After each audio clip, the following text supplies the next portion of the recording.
ሰላም ጤና ይስጥልን ውድ የቻናላችን ተከታታዮች የፕሮግራማችን ቤተሰቦች ይህ አብዲራዋ ቲዩብ ነው። ፕሮግራማችንን ላይክ በማድረግ እንዲጀምሩ አዲስ የሆናችሁ ሰብስክራይብ በማድረግ ለዚህ ቻናል ቤተሰብ እንድትሆኑ እንዲሁም ይህንን ፕሮግራም ከሀገር ውጭ የምታደምጡ የቻናላችን ተከታታዮች እንደ ሁሉ ጊዜው በሱፐር ታንክስ ድጋፍ ታደርጉ ዘንድ የአክብሮት ግብዣችን ነው።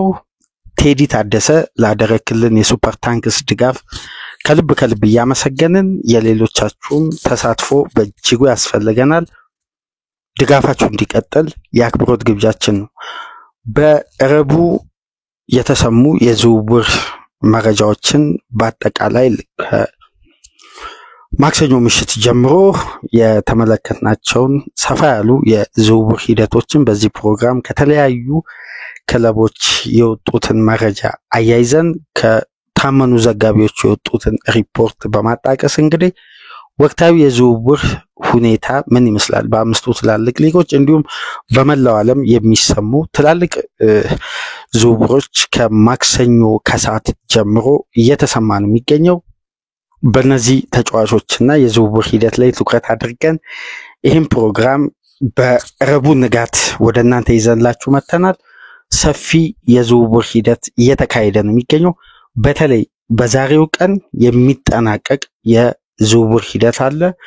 ፍሎሪያን ቪርትዝ ወደ ሊቨርፑል የሚያደርገውን ዝውውር ዛሬ ረቡ ከሰዓት ይፋ ይሆናል ተብሎ ይጠበቃል። ሁለቱ ክለቦች ምሽት ላይ ቢልድ ባወጣው መረጃ እንግዲህ ሁለቱ ክለቦች በስተመጨረሻም ወደ ስምምነት መድረሳቸውና በቀጣይ ሰዓታት መስማማታቸውን ሁለቱም ክለቦች ይፋ ያደርጋሉ። ከዛሬው የኔሽን ሊግ የግማሽ ፍጻሜ ጨዋታ በኋላ ፍሎሪያን ቪርትዝ እንግዲህ በቀጥታ ወደ ሊቨርፑል ለሕክምና ምርመራ እንደሚመጣ ቢልድ በምሽቱ አረጋግጧል። ይህንንም ጉዳይ በዚህ ፕሮግራም አካተናል።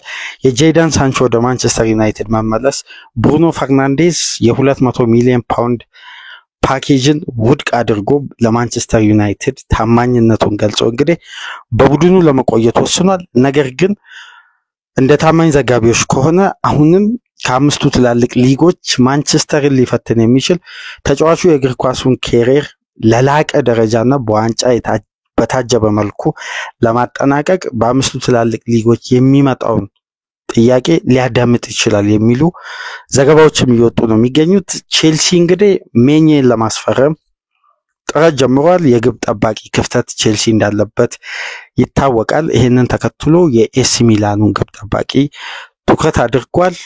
እነዚህን ሁሉ ጉዳዮች እንግዲህ በዚህ ፕሮግራም ጠቅለል አድርገን የዝውውር ሂደት እናነሳለን። ሲሞኔ ኢንዛጊ ከኢንተር ሚላን ጋር በይፋ ያላቸውን ኮንትራት ቀደዋል፣ ተለያይቷል። ሲሞኔ ኢንዛጊ ማረፊያው አልሂላል እንደሆነ ከወዲሁ ተረጋግጧል። በክለብ ወርልድ ካፕ እንግዲህ አልሂላልን ይዞ በክለብ ወርልድ ካፕ በቀጥታ ይሳተፋል ማለት ነው። በቀጣይ ቀናት በይፋ የአልሂላል አሰልጣኝ መሆኑ ይፋ ይደረጋል ተብሎ ይጠበቃል። በርካታ ዝውውሮች በትናንትናው ዕለት ከጫፍ ደርሰው ድርድሮች እንደቀጠሉ ነው። በዚህ ፕሮግራም እንግዲህ ወቅታዊ ያውም ከነ መረጃ ምንጫችን እየጠቆምን ከናንተ ጋር ቆይታ እናደርጋለን። በድጋሚ አሁን ለከፈታችሁ ይህንን ፕሮግራም ላይክ አድርጉ። ላይካችሁ በእጅጉ ይጠቅመናል። የዚህ ፕሮግራም ተደራሽነትን ከፍ ያደርጋል። እንዲሁም አዲስ ከሆናችሁ ሰብስክራይብ በማድረግ የደወል ምልክቷን ተጭናችሁ እነዚህንና ሌሎች እግር ኳሳዊ ጉዳዮችን ስንለቅ በቀጥታ ይደርሳችኋልና የደወል ምልክቷን መጫናችሁን እንዳትረሱ። ከሀገር ውጭ ብታደምጡ ደግሞ በሱፐር ታንክስ ቻናላችንን እንድትደግፉ የአክብሮት ግብዣችን ነው። በአብዛኛው እንግዲህ ከምሽት ማክሰኞ ምሽት ጀምሮ የእግር ኳሱ ቤተሰብ ሲመለከት የነበረው መረጃ ለሊቨርፑል ደጋፊዎች የዝውውር ሂደቱ በዘገየ ቁጥር ስጋት ከፍ እያለ የነበረው ተስፋ እየቀነሰ አንዳንድ ሂደቶች ላይ ያለፉትን ታሪኮች በማገጣጠም ስጋት ውስጥ የገቡ የሊቨርፑል ደጋፊዎች ነበሩ። ማለት በአብዛኛው በዘገየ ቁጥር የዝውውር ሂደት የመጨናገፍ ወይም ዝውውሩ የመጠለፍ እድሉ ሰፊ ስለሆነ በአብዛኛው በሌሎች ክለቦችም እንዲህ አይነት የዝውውር ሂደት ስለተመለከትን የእግር ኳሱ ቤተሰብ በዚህ ዙሪያ ያለው አመለካከት እንግዲህ ተመሳሳይ አይነት ካራክተር ሊፈጸም ይችላል የሚል ስጋት ነበራቸው። በትናንትናው ፕሮግራማችን ያነሳነው አንድ ጉዳይ አለ። ካለፉት የዝውውር ሂደቶች ለየት የሚያደርገው የፍሎሪያን ቪርትዝን ዝውውር ተጫዋቹ 100% ወደ ሊቨርፑል ብቻ መዘዋወር እንደሚፈልግ አቋምን መግለጹ ነው። ይሄ አቋም መግለጹ ደግሞ እስከ ጀርመን ብሔራዊ ቡድን ድረስ ዋናው አሰልጣኝ ጁሊያን ናግልስማን ድረስ ጥያቄ ቀርቦለት የዛሬው ምሽት የሰሚ ፋይናል ጨዋታ ቀደም ብሎ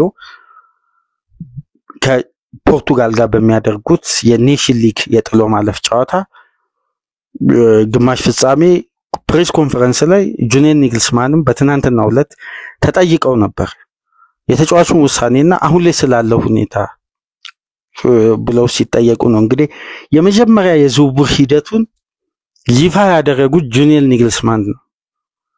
አሁን ትኩረቱ ተጫዋቹ ስለነገው ጨዋታ ነው።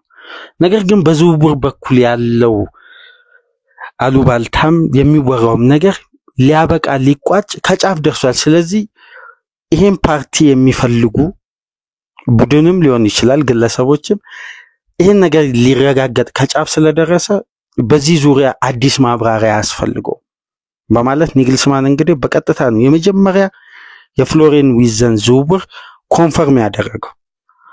ከዛም በኋላ እንግዲህ ተጫዋቹ ከቀናት በፊት የቪርትዝ ምስል ባለበት የሊቨርፑል በተለይ የሉዊስ ዲያዝን ወደ አልናስር የሚያደርገውን ዝውውር አሁን ላይ ስላለው ቅድመ ሁኔታ አንዳንድ ጉዳዮች ባነሳንበት ፕሮግራም ላይ አንድ መረጃ ጠቁሚያችሁ ነበር። ፍሎሪያን ፕላተንበርግ የተባለው የስካይ ጀርመኒ ሪፖርተር የታመነ ዘጋቢ አንድ ጉዳይ አጋርቶ ነበር። እሁድ ምሽት አካባቢ ፍሎሪያን ቪርትዝ በሊቨርፑል ቤት የአሌክሲስ ማካሊስተርን 10 ቁጥር ማሊያ ጠይቋል የሚል መረጃ አጋርቶ ነበር እና ያ መረጃ በስፋት በሶሻል ሚዲያ በእግር ኳሱ ቤተሰብ ዘንድ ሲንሸራሸር ቆይቶ እንግዲህ ትናንት ምሽት ፍሎሪያን ቪርትዝ በኢንስታግራም ገጹ ላይ ለየትኛውም ተጫዋች 10 ቁጥር ማሊያ አልጠየኩም፣ የ10 ቁጥር ማሊያ ከሌሎች ተጫዋቾች ወይም ለሌሎች ተጫዋቾች ክብር በሚያሳጣ መልኩ የማሊያ ቁጥርን አልጠየኩም፣ ለየትኛውም ተጫዋች ደግሞ የተለየ ሪስፔክት አለኝና ስለ ማሊያ ቁጥር የሚወራው ነገር አብዛኛው የተጻፉትን ነገሮች በእንዲህ አይነት መልኩ አትመኑ የሚል ፖስት አድርጓል። ይሄ ደግሞ ተጫዋቹ ስለ ማሊያ ቁጥር ጉዳይ በዚህን ሰዓት መነሳቱ ወደ ቀዮቹ ቤት የሚያደርገውን የዝውውር ሂደት ወደ ፋይናል ስቴጅ መድረሱን ግምቶች ያሳያሉ ብሎ አብዛኛው የእግር ኳስ ቤተሰብ ሲቀባበል ነበርና ተጫዋቹ ስለ 10 ቁጥር ወይም እንደ ክራይቴሪያ 10 ቁጥር እንዲሰጠው የሊቨርፑል ኃላፊዎችን አልጠየቀም። ይሄን ራሱ ፍሎሪያን ቪርትዝ በኢንስታግራም ፔጁ ላይ አረጋግጧልና ለሁሉም ተጫዋቾች የተለየ ሪስፔክት እንዳለውና በእንዲህ አይነት ኢሹ ላይ ትኩረት እንደማያደርግ ገልጾ እንዲህ አይነት ሪፖርት የሚወጡትን አትመኑ፣ ሁሉንም መረጃ አትቀበሉ የሚል ፖስት ነው ያደረገው።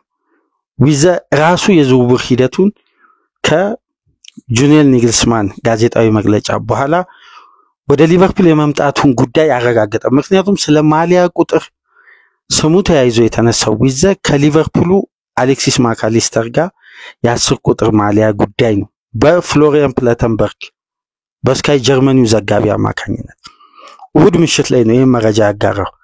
ስለዚህ የድርድሩ ሂደት ፋይናል ስቴጅ ላይ ደርሷል። አሁን እነዚህ መረጃዎች ሰዓታቸውን ጠብቀው መውጣት ከጀመሩ በኋላ የሊቨርፑልና የባየር ሌቨርኩሰን ስምምነት ከጀርመን መሰማት የጀመረው አሌክስ ሐሰን ይባላል። ይሄ የታወቀ የቢልድ ዘጋቢ ነው። በተለይ ከጀርመን እግር ኳስ ወደ እንግሊዝ እግር ኳስ የሚደረግ ዝውውር ላይ በአብዛኛው ተቀባይነት ያለው ለእንግሊዝ ክለቦችም ቅርብ የሆነ ለጀርመን ክለቦችም በተመሳሳይ ቅርብ ሆኖ በተለይ ደግሞ ለባየር ሌቨርኩሰን ቅርብ እንደሆነ የሚነገርለት ዘጋቢ ነው። እንግዲህ ከሁሉም ቀደም ብሎ በ117 ሚሊዮን ፓውንድ ከተጨማሪ ክፍያ ጋር በስተመጨረሻም ሊቨርፑልና ባየር ሌቨርኩሰን መስማማታቸውን የገለጸው ዛሬ እንግዲህ የኮንፈርሜሽን ቀን ነው።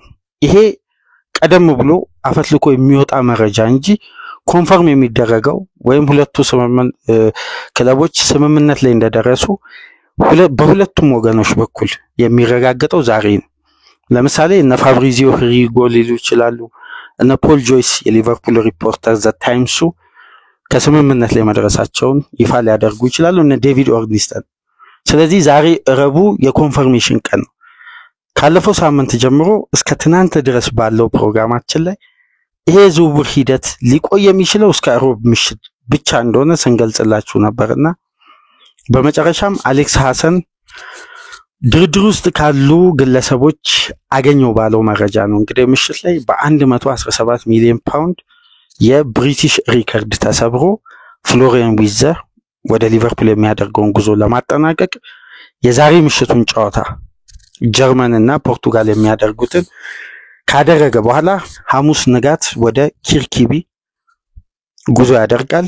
በሊቨርፑል የትሬኒንግ ማዕከል የሕክምና የመጀመሪያ ምርመራውን ያደርጋል ተብሎ ይጠበቃል። ሁለቱ ክለቦች ስምምነት ላይ መድረሳቸውን እንግዲህ አሌክስ ሐሰን በተመሳሳይ ደግሞ በምሽቱ የላይቭ ስትሪም ፕሮግራም በዴዝን የሚባል ፔጅ ፋብሪዚዮን እንግዲህ በቀጥታ በኒኮላስ ሮድሪጌዝ ይባላል የኒኮላስ ጎንዛሌዝ የሚባል ኒኮሎ ጎንዛሌዝ የሚባል አንድ ሪፖርተር አለ። በተለይ በአብዛኛው በስፔን እግር ኳስ ዙሪያ በመጻፍ የሚታወቅ የስፔን ሪፖርተር ነው። በስፔን እግር ኳስ በአብዛኛው የተለያዩ መረጃዎችን ሲያጋራ የቆየ የታመነ ዘጋቢ ነው። እንግዲህ በምሽቱ ከፋብሪዚዮ ሮማኖ ጋር የተለየ ቆይታ ነበረው። ገስት አድርጎ ጋብዞት በራሱ ፔጅ ላይ በተለቀቀ የላይቭ ስትሪም ስንከታተል እንግዲህ ፋብሪዚዮ ከነዚህ 3 ኮንፈርሜሽኖች በኋላ በዛሬዋ ቀን ሁለቱ ክለቦች ከስምምነት ላይ መድረሳቸውና በቀጣይ 24 ሰዓታት ፍሎሪያን ዊዘር የሊቨርፑል ንብረት ይሆናል፣ ወደ ሊቨርፑል ይሄዳል። ፋይናል ስቴጅ ላይ ነው ያሉት። የሁለቱ ክለቦች ኮንፈርሜሽን ብቻ ነው የሚጠበቀው ከስምምነት ላይ ደርሰዋል ብሎ በዛ ቪዲዮ ላይ እንግዲህ ኮንፈርም አድርጓል። እንግዲህ ቀጣይ 24 ሰዓታት ይሄን ፕሮግራም ከምታደምጡበት ሰዓት ጀምሮ የዊዘን ብሬኪንግ ኒውስ የመስማታችሁ እድል ሰፊ ነው። አሁን ስለ ፐርሰናል አግሪመንቱ ጭምር ይፋ ሆኗል። በግል ስምምነቱ ተጫዋቹ በሊቨርፑል ቤት ከ320 እስከ 350 ሺህ ፓውንድ በሳምንት ያገኛል። ይሄ ማለት በአመት ከ20 እስከ 23 ሚሊዮን ፓውንድ ገደማ በአመት ይከፈለዋል። ይሄ ማለት እንግዲህ ከመሐመድ ሳላ ቀጥሎ የክለቡ ከፍተኛ ተከፋይ ይሆናል። የሊቨርፑል ከፍተኛ ተከፋይ ይሆናል ተብሎ ያለፉትን ቀናት በተለያየ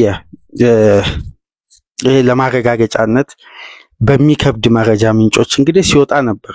የሊቨርፑል ከፍተኛ ተከፋይ ዊዘር ይሆናል የሚለው ጉዳይ የሐሰት መረጃ ነው። ተጫዋቹ እንግዲህ ከሳላ በመቀጠል ከፍተኛውን የሊቨርፑል ደሞዝ ተከፋይ ይሆናል።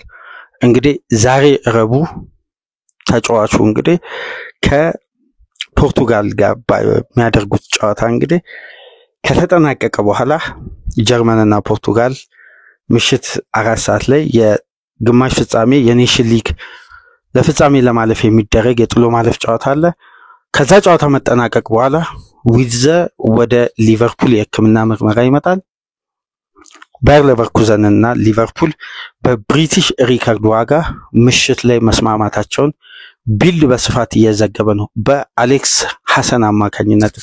ስለዚህ የሊቨርፑል ደጋፊዎች ዛሬ የኮንፈርሜሽን እና በተለይ የፋብሪዚዮ ሂሪዊጎ የሚላት ቃል ናት የምትጠበቀው። እንግዲህ አብዛኛው የእግር ኳስ ቤተሰብ ፋብሪዚዮ ሂሪዊጎ ካለ ዝውውሩ ተጠናቋል ማለት ነው ብለው ስለሚታመን ይሄ ጉዳይ እንግዲህ ዛሬ በኮንፈርሜሽን ትልቅ የሊቨርፑል ደጋፊዎች የሚጠብቁት መረጃ ይሄ ነው በዛሬው ዕለትና በስተመጨረሻም ዊዘር ወደ ሊቨርፑል የሚያደርገውን ጉዞ ሊያጠናቅቅ የመጨረሻ የሁለቱ ክለቦች ኮንፈርሜሽን ብቻ ነው የሚጠበቀው። ሁሉም ነገር ከስምምነት ላይ ተደርሷል። ሊቨርፑል እንግዲህ የብሪቲሽ ሪከርድን መስበሩ ተረጋግጧል። እስካሁን እንደምታውቁት 115 ሚሊዮን ፓውንድ የሞሲ ካሴዶ ነው የብሪቲሽ ሪከርድ። በስተመጨረሻ ፍሎሪያን ዊርትዝ በ117 ሚሊዮን ፓውንድ ወደ ሊቨርፑል የሚያደርገውን ዝውውር ለማጠናቀቅ የሁለቱ ክለቦች ስምምነት ይጠበቅ ነበር። ይህም ጉዳይ በመጨረሻም በሶስተኛ ጥያቄ ተቀባይነት አግኝቷል። ሁለቱ ጥያቄዎች እንግዲህ እንደምታውቁት 100 ሚሊዮን ፓውንድ ነበር የመጀመሪያው የሊቨርፑል ኢኒሻል ጥያቄ የቀረበው፣ ውድቅ ሆነ። ማሻሻያ ይጠብቁ ነበር። ወዲያው በ2-3 ቀናት ልዩነት 109 ሚሊዮን ፓውንድ ወደ 130 ሚሊዮን ዩሮ አካባቢ አቀረቡ። እሱም ተቀባይነት አላገኙም። ግን በአዶንስ ስትራክቸር ላይ ጠንካራ ድርድር ስለነበር ሊቨርፑሎች ተጫዋችን የዝውውር አካል ለማድረግ በጭራሽ አልፈለጉም። በተለይ ይሄ የፕሮፊት እና ሳስቴናቢሊቲ ሩል ላይ የትኛውንም አይነት የሂሳብ መዝገብ ክፍተትም ሆነ አንዳንድ የኪሳራ መዝገቦችን ከመያዝ የነ ሃርቪ ኤሊየት የነ ጃሬል ካውንሳ በጥሬ ወይም በሌላ የዝውውር ሂደት እንዲደረግ ስለሚፈልጉ በቀጥታ ስለ ክፍያው ብቻ ነበር ሲደራደሩ የነበሩትና የትኛውንም ተጫዋች የዝውውሩ አካል እንደማይሆን ተረጋግጧል። ስለዚህ በቀጣይ ቀናት ካውንሳም ኤሊየትም ሊቨርፑልን ይለቃሉ። መጀመሪያ ቀደም ብሎ ለቆ ወደ ብሬንፎርድ የተዘዋወረው ኩቢን ከለህር ነው። እነዚህ ሁለት ተጫዋቾች በቀጣይ ቀናት አንፊልድን ይለቃሉ ተብሎ ይጠበቃል። በተለይ የሁለቱ ተጫዋቾች ሽያጭ ለሊቨርፑል ጥሬ ትርፍ ተደርጎ ስለሚያዝ ይሄ ትርፍ ደግሞ በፕሮፊት ኤንድ ሳስቴናቢሊቲ ሩል ላይ ከፍተኛ ተጽዕኖ ይፈጥራልና የዊርትዝን ክፍያ ለመክፈል ሊቨርፑሎች የደፈሩበት ዋነኛ ምክንያት እነዚህን የአካዳሚ ውጤቶችን በመሸጥ እንግዲህ የሂሳብ መዝገባቸውን ለማስተካከል ፕላን ተደርጎ ነው። ተጨማሪ ሌሎች ተጫዋቾችም ይለቃሉ ተብሎ ይጠበቃል። ዛሬ እንግዲህ ዝውውሩ ከስምምነት ላይ መድረሳቸው መጠናቀቁን የሕክምና ምርመራ ብቻ ተጫዋቹ ለማድረግ ወደ ኪርኪቢ እንደሚመጣ ኮንፈርም የሚደረግበት ቀን ዛሬ ረቡዕ ከጠዋት ጀምሮ እንግዲህ ይህን ፕሮግራም ስታደምጡ ፋብሪዚዮም ሂር ዊ ጎ የሚላትን የኮንፈርሜሽን ድምጽ ሊያሰማ ይችላል። በቲክቶክ፣ በኢንስታግራም፣ በፌስቡክ፣ በዩቲዩብ ይህን ኮንፈርሜሽን ሊለቅ ይችላልና በስተመጨረሻም የሊቨርፑል ደጋፊዎች እንግዲህ አሁን ከስጋት በጸዳ መልኩ ካሁን በኋላ የዊርትዝ ጉዳይ አሳሳቢነቱ አክትሟል።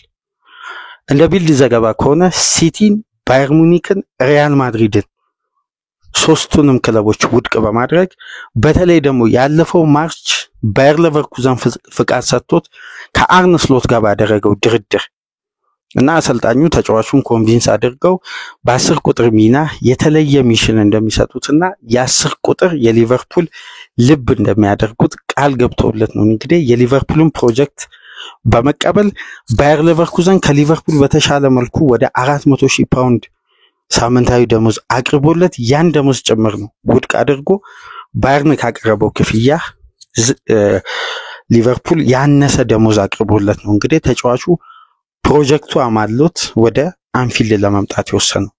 ስለዚህ የዊርትዝ ጉዳይ ዛሬ ኮንፈርም ሲደረግ ነገ ከአባጋ ደግሞ ተጫዋቹ ሊቨርፑል ቤት መጥቶ ምን ሊያሳይ ይችላል የሚለውን በስፋት ይዘንላችሁ እንመጣለን። የዊርትዝ ጉዳይ የኮንፈርሜሽን ብቻ ነው የሚቀረው። በሁለቱ ክለቦች መካከል የሚደረግ ቀጥተኛ የማረጋገጫ ስምምነት ላይ መድረሳቸውን ጉዳይ ማረጋገጥ ብቻ ነው የሚቀረውና የፍሎሪያን ዊርትዝ ጉዳይ ትናንት ምሽት መጠናቀቁ ተረጋግጧል። በቀጥታ የምናልፈው እንግዲህ የብሩኖ ፈርናንዴዝ ጉዳይ ነው።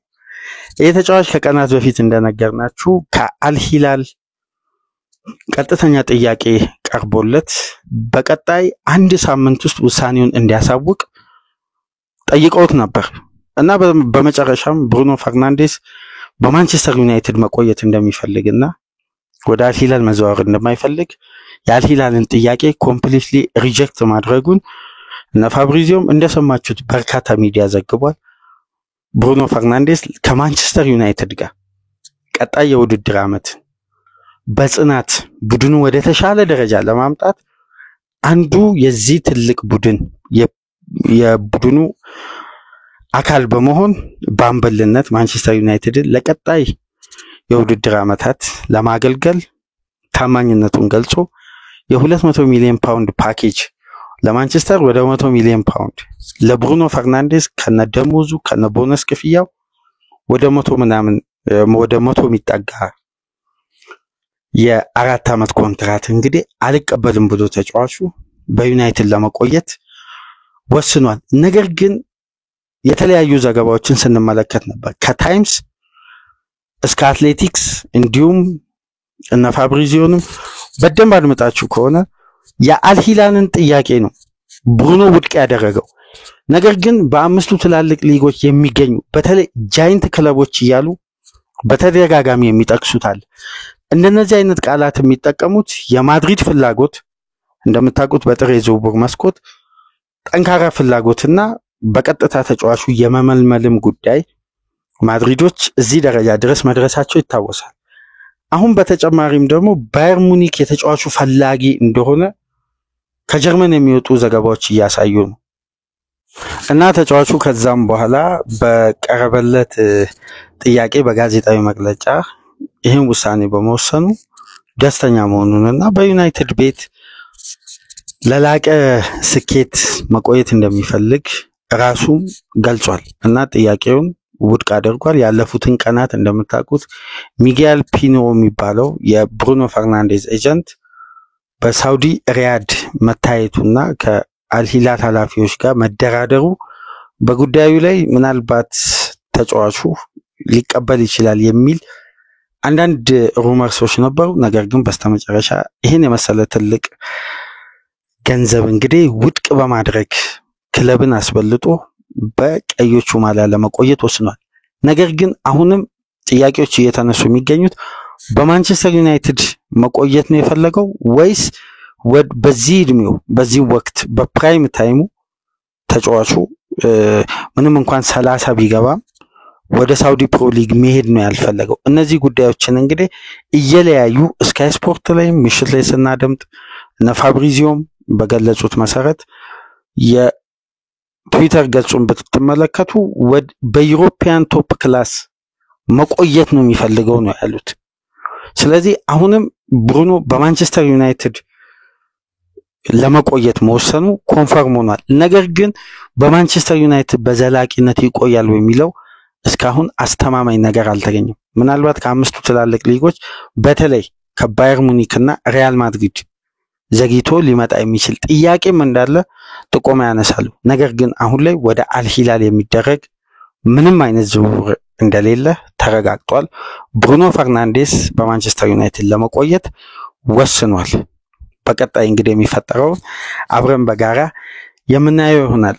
በቀጣይነት እንግዲህ የምንመለከተው ቼልሲን ይሆናል። በጄደን ሳንቾና ሚኪ ማኜ የማይክ ማኜ የፈረንሳይ ብሔራዊ ቡድን እንዲሁም የኤሲ ሚላኑ ግብ ጠባቂ የ29 ዓመቱ የቀድሞ የሞናኮ ግብ ጠባቂ እንግዲህ የቼልሲ ተቀዳሚ ምርጫ ሆኗል። በቀጥታ ከኤሲ ሚላን ጋር ቼልሲ ትናንትና በይፋ ድርድር ጀምሯል በዚህ ግብ ጠባቂ ዙሪያና እንደምታውቁት ቼልሲ ከፍተኛ የግብ ጠባቂ ኳሊቲ እጥረት አለበት። በተጠናቀቀው የውድድር ዓመት የ2024-25 የውድድር ዓመት በአምስቱ ትላልቅ ሊጎች ከግብ ጠባቂ በሚፈጠር ስህተት በርከት ያሉ ግቦችን ያስተናገደ ብቸኛ ክለብ ቼልሲ ነበር። ያውም በሁለት ግብ ጠባቂ በአንድ ግብ ጠባቂ ቢሆን ያን ግብ ጠባቂ በማሳረፍ ወይም ከጫና ዞር በማድረግ ሁለተኛውን ግብ ጠባቂ መጠቀም ይችሉ ነበር። ነገር ግን ከሁለት ግብ ጠባቂ በተሰራ ስህተት በርካታ ግብ ያስተናገደ ሳንቼዝ ብቻ 8 ስህተቶችን መፈጸም ችሎ ነው እንግዲህ ቼልሲን ዋጋ ያስከፈሉ ነጥቦች ሲያሳጣ የነበረው።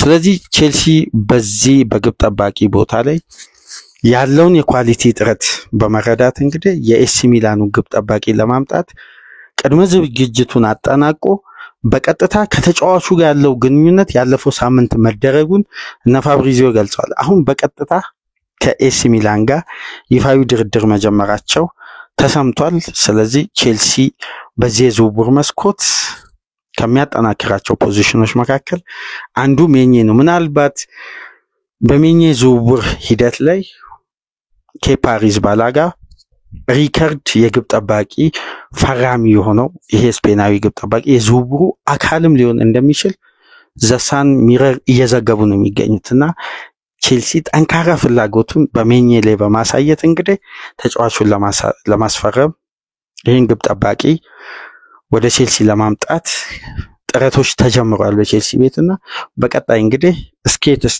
እስከምን ደረጃ ድረስ ቼልሲ ይጓዛል የሚለውን አብረን በጋራ የምናየው ነው የሚሆነው። ነገር ግን በጥብቅ ይሄን ፈረንሳዊ ግብ ጠባቂ ቼልሲዎች መፈለጋቸውና ለማዘዋወር ከፍተኛ ጥረት መጀመራቸው ተሰምቷል። በሌላ በኩል እንግዲህ በመጨረሻም ጄደን ሳንቾ ወደ ማንቸስተር ዩናይትድ ተመልሷል። 5 ሚሊዮን ፓውንድ ቼልሲ ከፍሎ ተጫዋቹን ወደ ማንቸስተር መልሷል። ሳንቾ በማንቸስተር ዩናይትድ ድጋሚ እድል እንደማያገኝም አትሌቲክስ አያይዞ ጽፏል በዴቪድ ኦርኒስተን አማካኝነት። ስለዚህ ተጫዋቹ በዚህ የዝውውር መስኮት የመልቀቁ ጉዳይ 100% ተረጋግጧል። ነገር ግን ማንቸስተር ዩናይትዶች ካሁን በኋላ በውሰት ውል ተጫዋቹን የመልቀቃቸው እድል በጣም ዝቅተኛ ነው። በቋሚነት የሚያስፈርም ክለብ ሳንቾን በተለጠፈለት ዋጋ መጥቶ እንዲደራደር በራቸውን ከፍታ አድርጓል። ተጫዋቹን በማንቸስተር ዩናይትድ መቆየት እንደማይፈልግ መግለጹን አትሌቲክስ አያይዞ ጽፏልና አሁን በዚህን ሰዓት የሳንቾ ፈላጊ ሆኖ ቀርቦ የነበረው ሌቨርኩዘን ነው። ነገር ግን ባየር ሌቨርኩዘን ከቀናት በፊት ደግሞ ኤሪክ ቴን ሃግን መቅጠሩ ይታወሳል። ስለዚህ ይሄ የዝውውር ሂደት እንደማይሆን እየተነገረ ነው። ነገር ግን ቆይታው በእንግሊዝ ምድር ሊሆን እንደሚችል እየተዘገበ ነው የሚገኘው። ቶትንሃም እንዲሁም ዌስትሃም የተጫዋቹ አዲስ ፈላጊ ሆነው ብቅ ብለዋል። በቀጣይ ቀናት እንግዲህ ሳንቾ ማረፊያውን ይለያል። ነገር ግን በቼልሲ እንደማይቆይ ተረጋግጦ ወደ ማንቸስተር ዩናይትድ የውሰት ውሉን ጨርሶ ተመልሷል። በ5 ሚሊዮን ፓውንድ እንግዲህ ክፍያ ነው ቼልሲ ወደ ኋላ የመለሰው። ስለዚህ ሳንቾ በቼልሲ ቤት የሚያቆየውን ኮንትራት መስማማት አልቻለም። ምክንያቱም ተጫዋቹ ከ320,000 ፓውንድ በላይ ሳምንታዊ ደሞዝ መጠየቁን አትሌቲክስ ይፋ ያደረገውና ቼልሲ ከ210,000 ፓውንድ በላይ ለመክፈል ፈቃደኛ ለመሆናቸውን ገልጸው ተጫዋቹን አመስግነው እንግዲህ የውሰት ውሉን አጠናቆ ወደ ማንቸስተር መመለሱ ተረጋግጧል ማለት ነው። ይሄ በምሽቱ ከተሰሙ ትላልቅ መረጃዎች መካከል የነዚህ አራት ተጫዋቾች የብሩኖ መቆየት፣ የሜኜ ወደ ቼልሲ ዝውውር የማድረግ እድሉ ሰፊ መሆኑ፣ የፍሎሪያን ዊርትዝ ዝውውር በሁለቱ ክለቦች መካከል ስምምነት ላይ መድረሳቸው፣ ሳንቾ ወደ ማንቸስተር ዩናይትድ የውሰት ውሉን አጠናቆ መመለሱ ትልቅ መረጃ ነው። ነገር ግን ተያይዞ የሚነሱ ሌሎች የዝውውር ሂደቶችም አሉ። ለምሳሌ በትናንትናው በምሽት ዘገባ ከወጡ መረጃዎች መካከል ቤን ጃኮብስ የታመነው የለንደን ሪፖርተር ከነ ፋብሪዚዮ ጋር በቀጥታ ላይቭ ሂር ዊ ጎ ፖድካስት ላይ እየተሳተፈ መረጃ የሚያጋራ መቀመጫውን ለንደን ያደረገ በአብዛኛው ደግሞ ለአርሴናልና ለቼልሲ ቅርብ የሆነ ሪፖርተር ነው። ነገር ግን ስለ ሁሉም የዝውውር ሂደት አንዳንዶቹ ላይ እንደውም ቀድሞ ከነ ፋብሪዚዮ ያለውን እውነታ ኮንፈርም የሚያደርግ ትልቅ ዘጋቢ ነው። እሱ እንደሚለው ከሆነ በትናንትናው ዕለት አልናስር ለሉዊስ ዲያዝ 100 ሚሊዮን ዩሮ ይፋዊ ጥያቄ ወደ 84-85 ሚሊዮን ፓውንድ አቅርበዋል እና አሁን ሊቨርፑሎች እየጠበቁ የሚገኙት የሉዊስ ዲያዝን ውሳኔ ነው። ይቀጥላል ወይስ ለመልቀቅ ነው የሚፈልገው? ባርሳ ይሄን ያክል ክፍያ ለመክፈል አሁን ላይ ከፋይናንስ ደንቡ ካለበት እዳና የባርሳን የፋይናንስ ቀውስ የምታውቁት ነው። የዚህን ያክል ክፍያ ለሊቨርፑል ለማቅረብ ባርሳ በዚህን ሰዓት በጥብቅ ሉዊስ ዲያዝን ቢፈልግም ይሄን የዝውውር ሂደት ወይም ሊቨርፑል የሚፈልገውን የመልቀቂያ ዋጋ ለመክፈል ዝግጁ አይደሉም።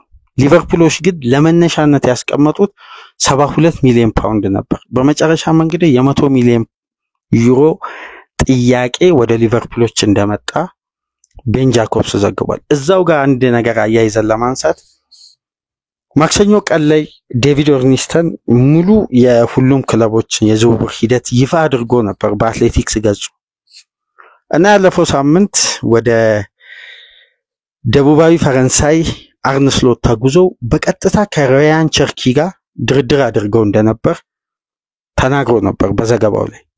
ነገር ግን ያ ድርድር የተደረገው ፍሎሪያን ዊርትዝ ላይ ሊቨርፑል ሪከርድ የሆነ ዋጋ ከማቅረቡ በፊት የተደረገ ድርድር ነበር እና ሊቨርፑሎች መጀመሪያ ታርጌት ያደረጉት ራያን ቸርኪን ነበር። ነገር ግን በአንዳንድ ሁኔታዎች ሊቨርፑሎች እንግዲህ የቸርኪን ዝውውር ትተው ነው በቀጥታ ዊርትዝ ላይ ያተኮሩት እና ይሄ ጉዳይ በመጨረሻም ይፋ ሆኗልና አሁን እንግዲህ ዊርትዝ በቀዩ ማሊያ ለምናየው ጊዜ ዛሬ ኮንፈርም ይሆናል ተብሎ ይጠበቃል። ሌላኛው እንግዲህ የሲሞኔ ኢንዛጊ ጉዳይ ነው። ይሄ የኢንተር ሚላን አሰልጣኝ እንግዲህ ከፋይናሉ በኋላ ከኢንተር ኃላፊዎች ጋር ተነጋግሮ በጋራ ስምምነት ክለቡን ለቋል። ማረፊያው አልሂላል እንደሆነ ተረጋግጧል። ቲዮ ሄርናንዴዝ ከኤሲ ሚላን፣ ሲሞኔ ኢንዛጊ ከኢንተር ሚላን በቀጥታ ወደ አልሂላል ይሄዳሉ ተብሎ ይጠበቃል በቀጣይ ቀናትና ሲሞኔ ኢንዛጊ ኢንተርን ለቋል። ይሄ ምሽት ላይ ከሰማናቸው መረጃዎች መካከል አንዱና ዋነኛው ነው። በመጨረሻም ግን አንድ ጉዳይ በተለይ ለአርሴናል ደጋፊዎች ጥቆማ ማስቀመጥ ያስፈልግ ይሆናል። ምናልባት ዝርዝር ጉዳይ ከወጣ ደግሞ ሰፊ ፕሮግራም ይዘንላችሁ እንመጣለን። የእንግሊዝ ሚዲያ ያለፈው ወር ይሄ ፈረንጆች ጁን ሳይሆን ያለፈው ወር ላይ በሜይ አንድ ሪፖርት ይዘው ወጥቷል። አብዛኛው የእንግሊዝ ሚዲያ የሀገራችንን ሚዲያ ጭምር እኛን ጨምሮ ሰርተንበት ነበር። ማርቲን ዙቢመንዲ ለሕክምና ምርመራ አርሴናል መጥቶ ሕክምና ምርመራውን አድርጎ አጠናቆ ክለብ ከክለብ ጋር ውድድሩ ስላሉ አንዱ ለአንዱ ለሚዲያ ይፋ ከማድረግ ይልቅ ውድድሩ ስላሉ ጉዳዩን ይዘው የዝውውር መስኮቱ ሲከፈት ይፋ እንደሚያደርጉ ሲነገር ነበር። የማርቲን ዙቢመንዲን ጉዳይ እንደውም አንዳንድ ምስሎች እንደሚያሳዩት ከሆነ ለአርሴናል ቅርብ ወደሆነ ኤርፖርት መጥቶ ሲወርድ የሚታዩ የፎቶ ምስሎች ጭምር ሲለቀቁ ነበር የማርቲን ዙቢመንዲ ዝውውር። ነገር ግን ትናንትና በነበረው ከአንድ የስፔን ሬዲዮ ጣቢያ ጋር ናሽናል ሬዲዮ ከሚባል የታወቀ የስፔን ሬዲዮ ጣቢያ ጋር በነበረው ቆይታ ተጫዋቹ የተናገረው ነገር ያወራው ነገር ፍጹም ከዝውውሩ ጋር የእንግሊዝ ሚዲያ ይዞ ወጥቶ እኛም በመረጃነት ለአርሴናል ደጋፊዎች ያጋራ ነው ዝውውሩ ተጠናቋል ብለን በሰራነው መሰረት እነ ፋብሪዚዮም ሂር ዊ ጎ ብለው ዝውውሩን ኮንፈርም አድርጓል። ነገር ግን ተጫዋቹ ሲል የተደመጠው ነገር ሌላ ጉዳይ ነው። ሙሉ ቃለ ምልልሱ በሪቬሎ ዋና ፔጅ በኤክስ ገጽ ወጥቷል።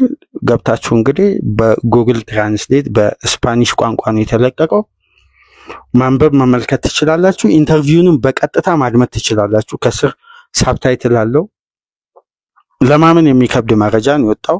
ተጫዋቹ እስካሁን ድረስ ለየትኛውም ዝውውር ምንም አይነት ነገር እንደማያውቅ ጧት በተነሳ ቁጥር ወደ ትሬኒንግ ከመሄዴ በፊት የማያቸው መረጃዎች በአጠቃላይ ለማመን የሚከብዱ ናቸው። አሁን ገና የዝውውር መስኮቱ ሰፊ ነው። ረጅም ጊዜ አለ።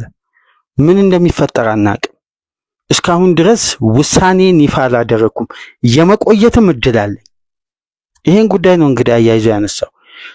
ከዛም በኋላ እንግዲህ አትሌቲክስ ይዞ በወጣው መረጃ መሰረት የአርሴናል ታርጌት አለ ገና ካሁን አሁን በፊት የአርሴናል ንብረት የመሆኑ እድል የጊዜ ጉዳይ ነው የሚል ሙሉ ዘገባ ይዞ ወጥቶ ነበር። አሁን ገና የአርሴናል ታርጌት ማርቲን ዙቢመንዲ ከስፔን ሚዲያ ጋር ባደረገው ቆይታ ስለ ዝውውሩ ምንም አይነት ኮንፈርሜሽን አልሰጠም። በይበልጥ የመቆየትም እድል እንዳለው ነው የገለጸው ብሎ ነው አትሌቲክስም ይዞ ወጥቷል። ይሄን መረጃ አድማጮች በደንብ ወደ ኤክስ ቻናል ገብታችሁ ብትከታተሉ የተሻለ ይመስለኛል። ማለት በጊዜው የእንግሊዝ ሚዲያ በአንዴ ነገሩን አርሴናል እንዳጠናቀቀ ቅድመ ስምምነቱ በሁለቱ ክለቦች መካከል መጠናቀቁ በተጫዋቹም በኩል ያለው ስምምነት እንደተጠናቀቀ ነበር የተዘገበው። ግን ተጫዋቹ ስለዚህ አይነት ነገር ምንም እንደማያውቅና በተለይ ዛቪ አሎንሶ ወደሱ ቡድን እንድመጣ ጥሪ ካደረገልኝ እኔ በእግር ኳስ ህይወቴ አሎንሶን እያየው ስላደኩኝ የአሎንሶን ጥያቄ ውድቅ ለማድረግ ይከብደኛልና አይዶል ነው ለኔ። አሎንሶን እያየሁ ነው ያደግኩት። አሎንሶ ከጠየቀኝ እምቢ ማልልበትም ቅድመ ሁኔታ ይኖራል የሚል ጉዳይ ማንስቷል። ነገር ግን አሁን ትኩረት የሚያደርገው ስፔን ከፈረንሳይ በሚያደርጉት የሐሙስ ምሽት የግማሽ ፍጻሜ ጨዋታ እንደሆነ ነው የገለጸው። ፍጹም የተለያየ መረጃ እየወጣ ነው የሚገኘው። እስቲ የሪቬሎንና ይህን ኢንተርቪው በቀጥታ አድምጡት። ይሄ ዝውውር ሂደት ሳይታጠፍ እንዳልቀረ ነው የስፔን ሚዲያ እየዘገበ የሚገኘው። አንድ ነገር ላስታውሳችሁ፣ የዛሬ ዓመት በዚህ ወቅት ዝውውሩ መጠናቀቁን እኛን ጨምሮ በአገራችን የሚገኙ ትላልቅ ሚዲያዎች፣ በእንግሊዝ የሚገኙ ተነባቢ ጋዜጦች ጭምር ዙቢመንዲ ወደ አንፊልድ መዘዋወሩ እንደውም በሊቨርፑል ቤት መጥቶ ምን ሊሰጥ እንደሚችል ሁላ ወደ እናንተ ስናደርሳችሁ ነበር በጊዜው። ከዛም በኋላ ተጫዋቹ ሐሳቡን መቀየሩ በራሱ ውሳኔ ለአንድ የውድድር ዓመት ሶሲዳድ እንደሚቆይ መወሰኑን ተከትሎ ሊቨርፑል ኮምፕሊትሊ ከዝውውሩ ወጣ። አሁንም እንደዛ አይነት ነገር እየተፈጠረ እንደሆነ ነው በስፔን ተነባቢና ታማኝነታቸው ከፍ ካሉ መረጃዎች መካከል አንዱ የሆነው ሪቬሎ ይሄን ጉዳይ እያወጣ የሚገኘው። ስለዚህ ይሄ የዝውውር ሂደት አሁንም አልተጠናቀቀም። የአርሴናልም ንብረት አልሆነም። ተጫዋቹ እንደሚለው ከሆነ ሜዲካልም አላደረገም። እንደ ሪቬሎ ዘገባ ከሆነ እስከ ጁላይ ድረስ ይሄ ዝውውር ሂደት ሊቆይ ይችላል። ምንም አይነት ኮንፈርሜሽን በሶሲዳድን በዙቢመንዲን በኩል አልወጣም። የእንግሊዝ ሚዲያ ያራገበው መረጃ ነው ብሎ ነው የዘገቡት። ታዲያ የነ ፋብሪዚዮን ኮንፈርሜሽን ሄር ዊ ጎ ብለው የዙቢመንዲን በአርሴናል ማሊያ ለጥፈው ዝውውሩ ተጠናቋል፣ የሬጂስትራል ቀን ነው የሚጠበቀው፣ የአርሴናል ንብረት መሆኑ የሚረጋገጥበት ብለው ለቀው እኛም ሰርተን ነበር። አሁን ግን ነገራቶች በተቃራኒው እየተጓዙ እንደሆነ ነው። ይሄ ተጫዋች በቀጥተኛ ኢንተርቪው አሁን አንድ የስፔን ሚዲያ ቢጽፍ ወይም ሪፖርት የሆነ መረጃ ቢሆን ተቀባይነቱ የወረደ ሊሆን ይችላል። ከተጫዋቹ ጋር በተደረገ ቀጥተኛ ቃለ ምልልስ የተገኘ መረጃ ነው የወጣው። ናሽናል ሬዲዮ የሚባል የስፔን ተደማጭ ሬዲዮ ጣቢያ ነው ስለ ስፔን ብሔራዊ ቡድን ከፈረንሳይ ጋር ስለሚኖረው ጨዋታ፣ ስለ ምርጫው፣ ስለ ተጫዋቹ ወቅታዊ ሁኔታ፣ ስለ ዝውውሩ ሲጠየቅ ረጅም ሳመር ነው ያለው። ለዚህ ጉዳይ ገና ነው ውሳኔ፣ የተወሰነ ጊዜ ማሰብ ያስፈልጋል። አሁን ትኩረቴ ፈረንሳይና ብሔራዊ ቡድናችን ስለሚያደርጉት ጨዋታ ነው። ጧት በተነሳው ቁጥር ይሄ የዝውውር ሂደት የሚወራው ነገር ከእውነት የራቀ ነው፣ እኔ ራሱ አላቆም የሚል መረጃ ነው የሰጠው። ስለዚህ ይሄ ነገር እንግዲህ መረጋገጥ ስላለበት በውስጥ እንጠቆማችሁ ብለን ነው። የታመነ መረጃ እንግዲህ በቀጣይ ቀናት ከክለቦች ይወጣሉ ተብሎ ይጠበቃል። ግን ይሄ ይሆናል ተብሎ ያልተጠበቀ ዝውውር ሆኖ ነው የተገኘው። አሁን ወደ አርሴናል ሊመጣል አይመጣም የታወቀ ነገር የለም። የተጫዋቹ አስተያየት ፍጹም የተለየ ነው ማለት ምናልባት መረጃውን መጀመሪያ ይዞ የወጣውን የስፔን ሚዲያ ልጠቁማችሁና ወደዛ ገብታችሁ እዛው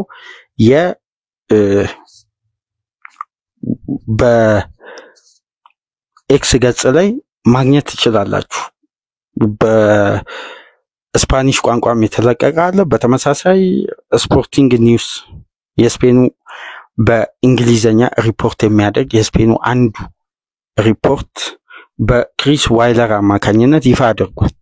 ይሄ የዴሊ ሜል ሪፖርተር ነው። ከስፔን ሚዲያዎች ጋር ባለው ግንኙነት በቀጥታ ከስፔን የሚገኙ መረጃዎችን በዴሊ ሜል አማካኝነት የሚያጋራ ነው። ዋና የሪቬሎ ዘጋቢ የሆነው ማይክል ሪሳልዴ ይባላል። የሪቬሎ ዘጋቢ ነው። የማይክል ሪሳልዴን ሪፖርት በቀጥታ ገብታችሁ ይሄ የሪቬሎ ዘጋቢን በተለይ በናሽናል ዲ ጉፔስኮ የባስክ ከተማ የሆነችው አንደኛዋ የነ ማርቲን ዙቢመንዲ፣ የነ ሚካኤል አርቴታ፣ የነ ዣቪ አሎንሶ፣ ኡናይ ኤምሬ፣ አንዶኒ ያሮላ ያደጉባት ከተማ ናት ጉፔስኮ። የዛ ከተማ ሪፖርተር ነው በቀጥታ ከዙቢመንዲ ጋር ኢንተርቪው ያደረገው። በናሽናል ሬዲዮ እሱ ነው ይሄን መረጃ ሚካኤል ሪሲያልዴ ይባላል። በቀጥታ ወደ ኤክስ ቻናሉ ገብታችሁ ሙሉ ኢንተርቪውን ትራንስሌት አድርጋችሁ መመልከት ትችላላችሁና ያልተጠበቀ አዲስ መረጃ እናደመጥነውና ምናልባት አብዛኞቻችን አርሰናል ካሁን በኋላ በአጥቂው ላይ ማተኮሩ የማርቲን ዙቢመንዲ ጉዳይ ማለቁን ነው የምናውቀው። ነገር ግን ተጫዋቹ ኢንተርቪው ላይ እንደውም እንደማያውቅ ስለ ዝውውሩ ነው የገለጸው። አርሰናልንም እንደው ለይቶ ሜንሽን አላደረገም። የተጠናቀቀው የውድድር ዓመት ተመሳሳይ አይነት ኬዝ ነበር እኔ ከማውቀው በተቃራኒው ብሎ ነው የገለጸውና እስቲ መረጃውን ተመልከቱና መወያየት ካስፈለገ ደግሞ የተሻለ መረጃ ጠብቀን ሐሳቡን አጠናክረን ትክክለኛው መረጃ የትኛው ነው የሚለውን በደንብ አብላልተን በነገው ፕሮግራም ይዘንላችሁ ልንመጣ እንችላለን። ለአሁኑ ግን ያለው እውነታ ይሄ ነው። ፍሎሪያን ዊዛ ወደ ሊቨርፑል፣ ሳንቾ ወደ ማንቸስተር መመለሱ፣ ብሩኖ በማንቸስተር ዩናይትድ ለመቆየት መወሰኑ፣ ሜኜ የቼልሲ ተቀዳሚ ምርጫ መሆኑን በዚህ ፕሮግራም ከ40 ደቂቃ በላይ ከናንተ ጋር ቆይታ አድርገን ተወያየን። ከተመቻችሁ ላይክ አድርጉ። አዲስ የሆናችሁ ሰብስክራይብ በማድረግ ከሀገር ውጭ የምታደምጡ ደግሞ በሱፐር ታንክስ ይህንን ቻናል እንድትደግፉ የአክብሮት ግብዣችን ነው። አዳዲስ መረጃ ካለ ጊዜና ሰዓቱን ጠብቀን ወደ እናንተ ምንመጣ ይሆናል። በሌሎች ዘገባዎችም ጊዜና ሰዓታችንን ጠብቀን እንመጣለን። ከናንተ ጋር ቆይታ ያደረኩት ሚናድ አብዲ ነበርኩ። ሰላም ቆዩ።